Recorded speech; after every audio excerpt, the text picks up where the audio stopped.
നീ സംസാരിക്കില്ല, പക്ഷെ പാട്ട് പാടും അല്ലടാ? മതി, സത്യം പറ, എന്തിനാ ഈ വേഷം കെട്ടൊക്കെ? ശരി, നിന്നെ കൊണ്ടത് പറയിക്കാൻ പറ്റുമെന്ന് ഞങ്ങളൊന്ന് നോക്കട്ടെ. വാ പൂജ.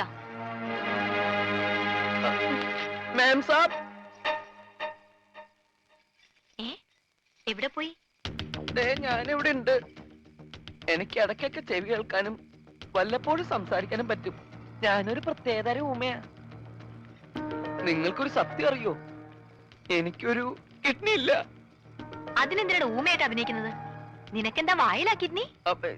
അല്ല, ഭാരിച്ച പണിയെടുത്ത ഹാർട്ട് അറ്റാക്ക് ഉണ്ടാവുമെന്ന് ഡോക്ടറാ പറഞ്ഞത്. ഊമയായിട്ട് അഭിനയിച്ച സെന്റിമെന്റ്സ് കിട്ടുമെന്നും ഭാരിച്ച പണിയൊന്നും എടുക്കേണ്ടി വരില്ല എന്ന് അമ്മാവനും പറഞ്ഞു.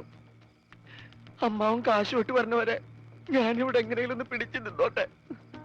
ഞാനൊരു പാവ, ഞാൻ ആർക്കും ഒരു ദ്രോഹം ചെയ്യുന്നില്ലല്ലോ. ഒരൊറ്റ കിട്ടിക്കാരന്റെ വേദന നിങ്ങൾക്ക് മനസ്സിലാവില്ല.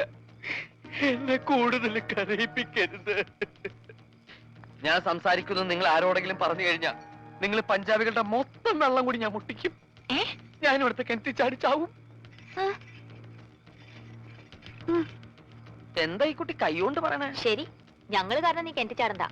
പക്ഷെ ഈ വിവരം ഇവിടെ വേറെ ആരെങ്കിലും അറിഞ്ഞാലുണ്ടല്ലോ, പിന്നെ നിനക്ക് മറ്റേ കിഡ്നി ഉണ്ടാവില്ല. പൊയ്ക്കോ.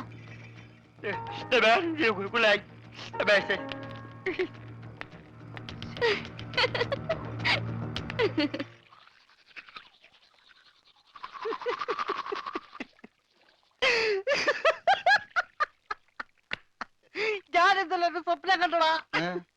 നമ്മള് മൂന്നിലൂടെ വെള്ളം അടിച്ചോണ്ടിരുന്നപ്പോ ഈ പൊട്ട സംസാരിച്ചതായിട്ട്. മിണ്ടാതിരിടാ പട്ടി എന്നല്ലേ അവൻ പറഞ്ഞത്? എന്റെ സ്വപ്നത്തിലെ ഡയലോഗ് നീ എങ്ങനെ കേട്ട്? സ്വപ്നത്തിന് ഞാനും ഉണ്ടായിരുന്നല്ലേ പറഞ്ഞത്? അപ്പൊ ഞാൻ കേൾക്കാതിരിക്കോ? കേൾക്കാതിരിക്കാൻ ഞാൻ എന്താ പൊട്ടനാ? അതായത് ഉത്തമ. മനസ്സിലായി മനസ്സിലായി മനസ്സിലായി.